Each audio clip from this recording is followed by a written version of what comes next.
The Buddha said, I teach only one thing, dukkha's suffering and the way out of suffering, enlightenment. The Buddha taught to be in the present moment. He said, when in a state of meditation, focus your attention on your breath. While you're breathing in a long breath, be aware that you are breathing a long breath. When you are breathing a short breath, be aware of your breathing a short breath. It was a process to bring the attention in the present moment. As the breath goes on automatically, that we want it or not. Some Buddhist tradition says that this was the main teaching of the Buddha, to bring the attention to the breath.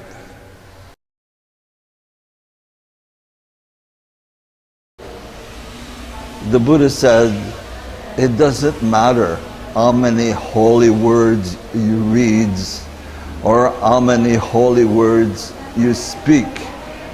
What is the use of all these words if you do not act upon them?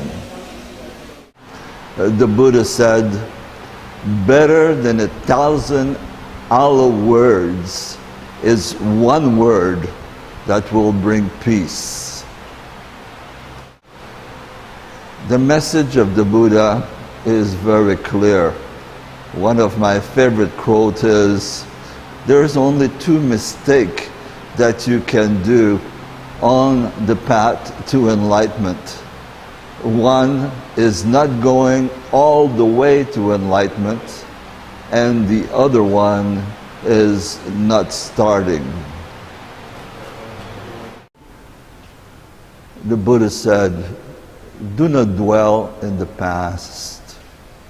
Do not dream about the future.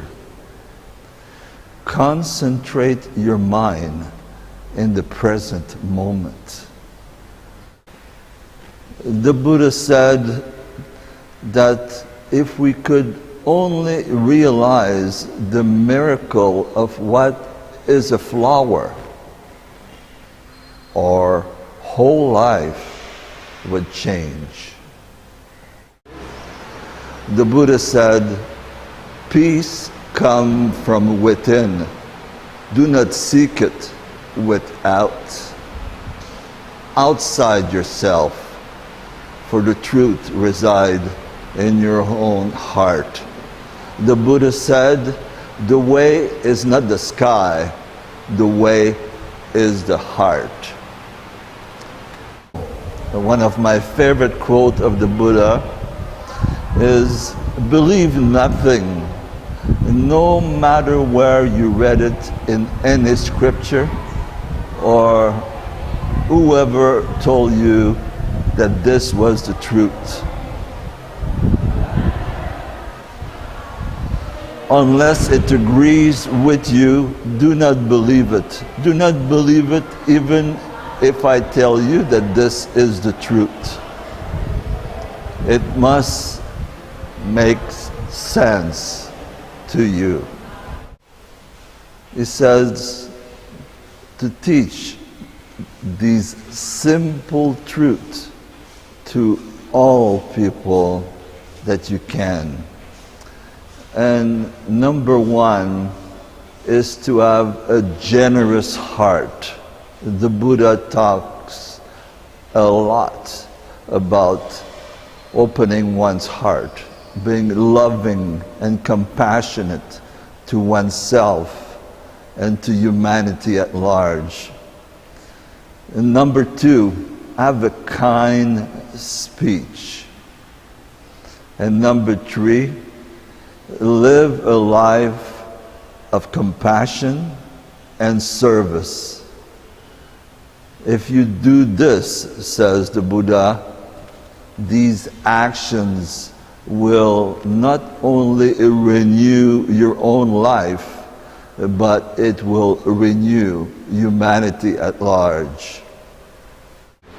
The Buddha said that happiness does not depend on what you have. It doesn't depend on who you think you are. Happiness only depends on your state of mind. The Buddha said, hatred does not cease by hatred, but only by love. This is the eternal law.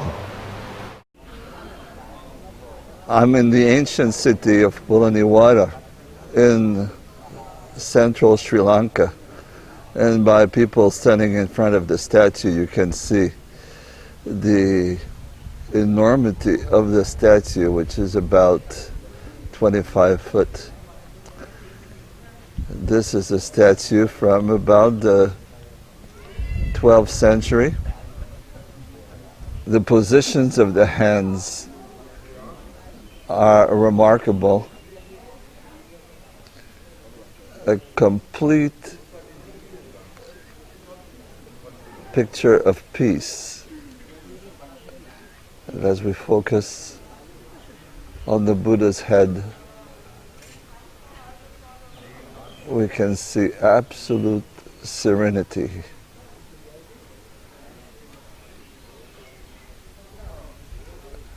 Encased in the rock is a temple, just like a temple door behind the Buddha.